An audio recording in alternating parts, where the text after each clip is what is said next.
Ready? Good afternoon, ladies and gentlemen. My name is Oliver Kahn. I work at the World Economic Forum. This is a press conference on two distinct and separate reports here from Durban International Convention Centre. The first is the launch of a World Economic Forum report, the future of jobs and skills in Africa, preparing the region for the fourth industrial revolution. And we have a separate launch, which is the business of education in Africa. I'm going to introduce my panel. To my immediate left, we have George Kronnisanyon Werner, Minister of Education of Liberia. Nicolaas Kruger, Chief Executive Officer, MMI, based in South Africa, Chairman of the Forum's Africa Skills Initiative. My colleague Saadia Zahidi, Head of Education, Gender and Work, member of the Executive Committee, World Economic Forum. And last but not least, David Ferreira of Ceres Capital, based in the USA. I'm going to start by asking Saadia to talk a little bit about the future of jobs in Africa. Thank you, Ollie. I think we all know that the region has a massive demographic opportunity, with 60% of the current population across the region being under 25, and in another less than 15 years, a quarter of the entire world's under 25 population will be living in this region. So there is that huge demographic opportunity. We also know that this is the most well-educated and the most globally connected generation, this under 25 population, that has ever existed in this region. So huge opportunity. At the same time, we know that there are challenges. We need to be able to ensure that these young people are able to deploy their talents across the economy, and that they're able to deploy them on a continuous basis, that those talents can be adapted to the changing nature of the labor market. And that's the second piece, that regardless of where we are today, and we know that there's a skills gap already because employers are pointing that out, what we really have to start preparing for is the start of the fourth industrial revolution in this region too. There's a very unique window of opportunity for a lot of countries in this region, because some of those disruptions and changes that are being felt elsewhere in the world are yet to arrive, or are yet to fully arrive. And so there's this short window in which the region can not just address the skills gap that already exists, but also start preparing for those future gaps that will be emerging if those changes are not put in place. Thanks, Saadia. Nicolaas, you're on the ground. You're a business. You see firsthand the skills shortage, but you also see the huge need for employment. And to top it all off, you're a chairman of our initiative on Africa's skills. Give us your intake. What surprised you about this report? How do you think it's going to be used going forwards to try to address this dual problem? Yes, I think the work that the World Economic Forum has been doing is really very, very useful to give us a practical guide. And I'll give you, I guess, some insights. Certainly as an employer, we employ 18,000 people as MMI. We have a footprint in 12 countries in Africa, outside South Africa, and we're really seeing huge changes in the skills required to go into the fourth industrial revolution. And the work that the World Economic Forum has been doing is really making it practical for each of the different countries, because Africa is very, very diverse. And what we're seeing is that on average, Africa is behind from a capability to adapt point of view. So Africa really needs to invest more in education systems and training programs to really upskill people to make them ready for the fourth industrial revolution. It's particularly the STEM and ICT skills that will be required, but also the soft skills. The ability to collaborate, the ability to connect, across professions. Those are the skills that will be required. So Africa needs to up its games, although there are centers of excellence like Ghana, for example, have excellent education systems, and we can learn from that. One could, on the other hand, say this: listen, Africa will not be disrupted to the same extent, from a jobs point of view, and that is true for many countries across the African continent. But the research done by the World Economic Forum shows that, for example, South Africa and Kenya, many jobs will be disrupted, even as we speak today, because of the fourth industrial revolution. Many people will lose jobs, and the requirement, the needs for ICT skills will increase tremendously. And both South Africa and Kenya are slightly below average from a capability to adapt point of view. So those are examples of countries where We need to really collaborate between, business and government, the education providers and civil society. And in fact, we need to collaborate across different countries as well to really up our game and to close the skills gap across the African continent. So one can see it as a big threat on the one hand, but we really fully need to embrace the benefits of the fourth industrial revolution so that this youth dividend of Africa, that we can really capture the benefits, and really, I guess, make a quantum leap across the continent to harness the benefits. And hopefully in 5 to 10 years' time, Africa will not be slightly behind the rest of the world, but possibly ahead of the rest of the world. I think there is nothing more urgent, no message more clearly made at this meeting so far, the need to create enough jobs and the hundreds of millions of people that are entering our workforce. So just before we go to the education part of this session, Nicolaas, tell me about your efforts. We've heard about your efforts and the work of this report, but what are the efforts that you're able to make at MMI in your day job to address this? Or what are you seeing as the key critical things that you can do to make this better? Yes, as an employer of 18,000 people, we are acutely aware of the changes in skills required. So, and we've got various initiatives from a group point of view. So let me give you some examples. From a corporate social responsibility point of view, via our foundation, 60% of the allocations via the foundation we allocate to education initiatives. We spend about 35 million rands per annum via our foundation. But we also, from a human capital perspective, need to totally rethink organizational design and what are the skills required for the future. And we've already started programs to really bring in more digital skills, but also more soft skills, and to really instill a culture of training and continuous learning, not only the new employees, but across the group. Recently, in one of our areas where we consolidated businesses, we ended up with 200 people that were effectively out of a job. But what we did, we created a redeployment center where we retrained people, and then we were able to reduce that 200 excess to only 19 people, and place them in different places. We also approach it from an innovation point of view because clearly the fourth industrial revolution requires tremendous investment in innovation. We've created a separate innovation unit where we partner with fintech companies to really access the youngsters, the people with the digital skills. So you don't necessarily have to employ all the skills. You can partner with them. But what we bring to the table, we've got, as a group, we've got 6 million clients. So, and they have, the fintech companies, they have the IP and the expertise and so forth, but they don't have clients to apply their solutions to. So those are some of the other interesting initiatives. I guess the one thing that's critical is for us also to understand millennials, the youngsters coming through and look at them very, very differently, the way they look at careers. And I guess we need to really turn the traditional human capital views on its head. Saadia, you had your hand up. Yeah, I just wanted to make couple of quick points based on what Nicolaas has just said. What he's talking about is actually something that is pervasive not just to his company and to his industry.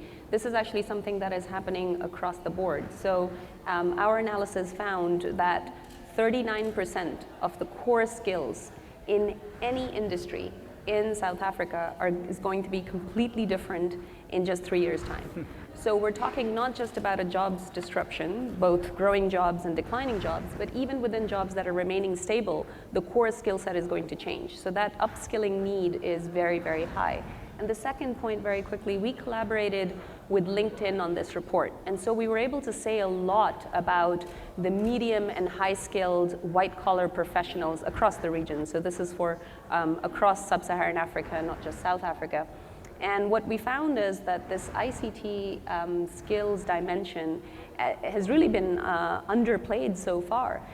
Out of everybody who has ICT and STEM degrees, we tend to think of those people as going into the ICT industry. And yes, at the moment, about half do, but that is changing very rapidly. The other half are in a wide variety of industries, and that piece is growing. We're needing more and more of those ICT and STEM professionals in other industries, and so that would be a very good bet for the future. Thanks. Now let's move on to David, your report, and of course you're looking at education. Yeah. So, as we know, lifelong learning is something we're going to all get familiar with, but it needs to start with education. So tell us a bit about your report. Right. So first of all, thank you to the World Economic Forum for allowing me to talk about the business of education in Africa. And maybe two pieces of context, just two factoids. I mean, the one is that within 20 years, the working age population in Africa will exceed that of the rest of the world combined. The second is within 30 years, we will have to educate about 1 billion kids in Africa. So in education, progress has been made, particularly in primary enrollment, where Africa as a region has done extremely well since the setting of the Millennium Development Goals in primary involvement. But there are still, clearly enormous challenges across the board. And these challenges in the report, we divide up into broadly 3 categories. So the one is access, just simply people having access to education. And as we sit here today, there are 30 million kids around the continent who are not in any form of school whatsoever. The second would be quality. So we perform poorly by international benchmarks when we perform in international comparative tests. We also perform poorly by the standards that we set for ourselves in terms of basic numeracy and literacy. So there is a quality problem. And the third is relevance. So in Africa, the gap between the skills required now and going into the future and the skills that are being imparted by the education system is larger than in any other region. So there is a big challenge, obviously, but the flip side of that is there's a big opportunity. And so this report really focuses on that opportunity. The report, by the way, has been a year in the making. A lot of it has been on-the-ground work. It has benefited from the collaboration and the hard work of a lot of people, not least of which is Parthenon. And I see Sudeep in the audience there, has bunches of copies of the report should you want them. But what are the sort of key findings? And I'll just give you the big picture, Oliver. First of all, the private sector is big in education in Africa, and it's much bigger than we thought it was. So official statistics tell us about 1 in 7.5 students is in private education. It turns out the real number is probably closer to 1 out of every 5. Second point is private education is growing, this is across income groupings. Private education is growing much faster than public sector education provision. So that 1 in 5 number I just gave you, in just a few years' time, maybe about 2021, it'll be 1 in 4. So what are the implications of this? And I'll just very briefly touch on that from a kind of big picture point of view. I mean, the first is from an investor point of view, there's a lot of opportunity. There's a lot of opportunity to put money to work in private education provision and ancillary services.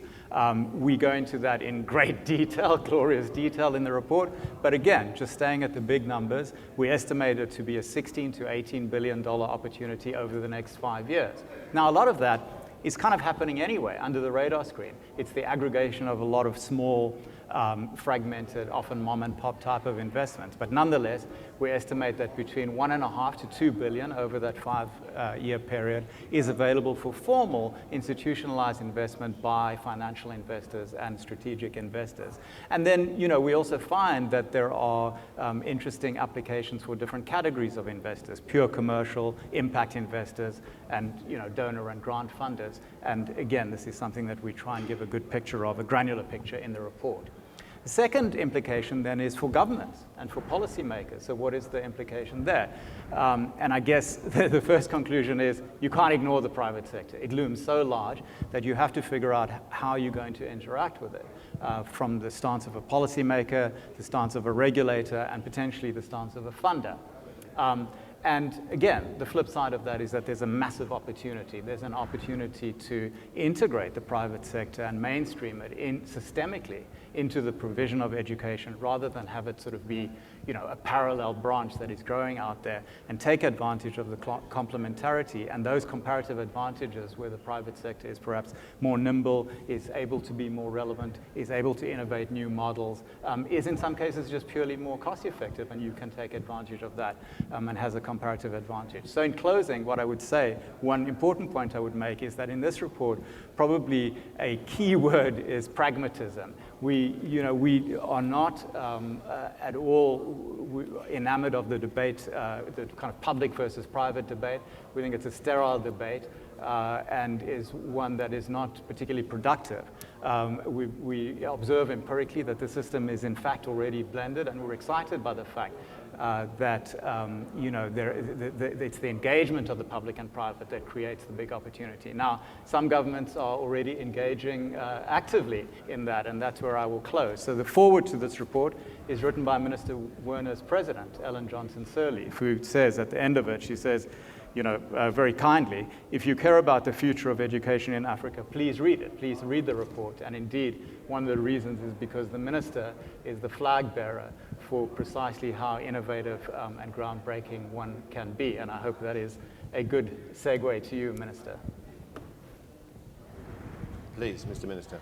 So, thank you all. Thank you for the kind invitation.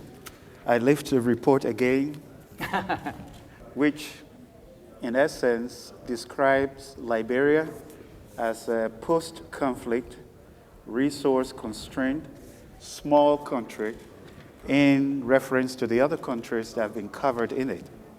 Liberia has a very unique context, and let me address that for a minute. We have been hit by 2 civil wars, and those 2 wars have destroyed infrastructure, education infrastructure, but they've also hit our human resource capacity. And as a government, we have looked at everything, done all of the analysis, and we have found really that the statistics are dire. If 39% of grade 2 kids cannot read a single word, we are in a state of emergency. And that is true for many education systems across the continent. Other than that, we would not be talking about jobs and require skills, knowledge, and values. So we believe that to do nothing about this is a crime against humanity. If you don't address the education crisis on the continent, we are failing a generation of Africans who should grow in knowledge, in skills, and in values to meet the market needs, the labor market needs of today and tomorrow. And so we sat down, we said, look, we've had a history of the private sector coexisting with the public sector when it comes to education provision. And many people here know that. You got missionary education in Africa. You also got public education in Africa. In fact, it was the missionary educators that democratized education on the continent. But what we are doing in Liberia, which is a bit new, is a hybrid. What if the public sector and the private sector work together in the public-private partnership to accelerate learning outcomes for children on the continent? We would not just leapfrog, but we would jump to catch up with our counterparts in other parts of the world. And so that is the experiment we started with, engaging 8 private providers with 93 schools in a pilot that is using randomized controlled trial, internationally commissioned, to be able to tell us what the experiment will yield. Already, we have some positive results. There's a teacher showing up with a prepared lesson plan in every classroom. There's a system of accountability.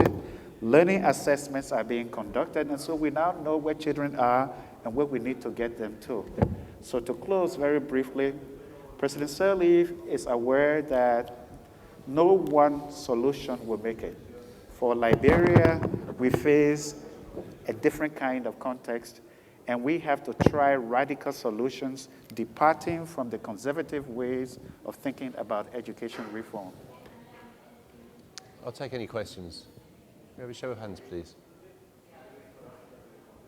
One for me, I just mentioned this, David, possibly for you. It may be a sterile debate, public versus private, but it's still an active debate. And one of the comments in the leadership session yesterday was a criticism of youth being failed due to a trend for privatising education across Africa. So why is there residual resistance to the proposals that you're putting forward?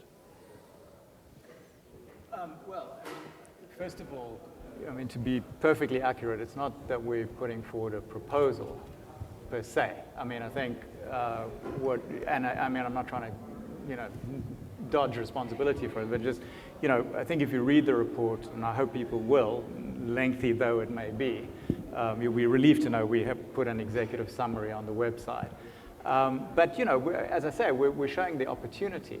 So on the investment side, there are a lot of, it's heterodox, there are different opportunities. And similarly, on the policy and regulatory side, there are heterodox opportunities. So it's not appropriate to make a proposal per se, because this is really a good case for the cliche of horses for courses. Different countries have got different scenarios. And so there are different opportunities for interacting with the private sector. I think what we are doing is making the observations that I elucidated earlier, which is the private sector's there, so deal with it.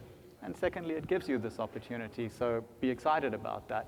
And when I spoke about a sterile debate, I think what we struggle with is that, often it feels like, as the minister was alluding to, I think he used the word conservatism, it feels like people, both from the private side and the public side, are coming with ideology, an ideology which kind of says, public is better or must be better, and private is better or must be better. And the reality is much more nuanced and complicated than that. But there are cases where you are going to find that public is better at certain things and vice versa. And so it really, having an open mind about those synergies that the minister spoke about seems to us to be rational. And frankly, therefore, my answer to your question is, I don't know. I actually really fundamentally in my heart don't know why there's resistance to what seems to me to be common sense, and I don't have a good answer for you to that question.